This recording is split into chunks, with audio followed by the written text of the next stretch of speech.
Good, আপনাকে তো star বানাবেন ইনশাআল্লাহ। একটু খেয়াল করেন, তাহলে আমাদের এখানে দুটো জিনিস লাগে না, কি লাগে না? একটা হচ্ছে শিক্ষাগত যোগ্যতা লাগে না, আর একটা কি লাগে না? অর্থ লাগে না। তাহলে আমরা এখানে কি করতে পারবো? কাজ করতে পারবো।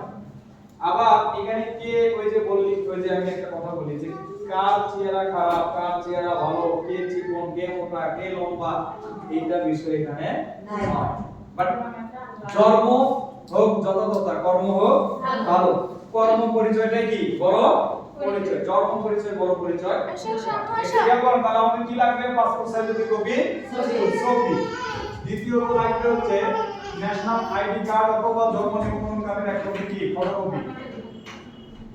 3 নম্বর লাগবে হচ্ছে এখানে মোবাইল নাম্বার। কি নাম্বার? Mobile number. তারপরে লাগবে হচ্ছে 4 নম্বর নমিনির নাম। কি লাগবে? ভিডিওটা দেখছেন তো নাকি?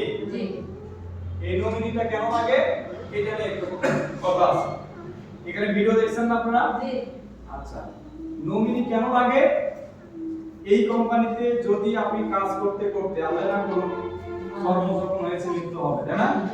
আমরা যদি মারা যাই তাহলে আমাদের রেখে যাওয়া যার নাম নমিনি রেখে গেলেন, মা বাবা ভাই বোন, আপনি এই কোম্পানিতে কাজ করতে করতে একটা পজিশন রেখে মারা গেলে আপনাকে একটা মরণোত্তর ভাতা এই কোম্পানি দিয়ে দেবে। যেটা এই ভিডিওতে দেখছেন যে একটা ছেলে বলছে না যে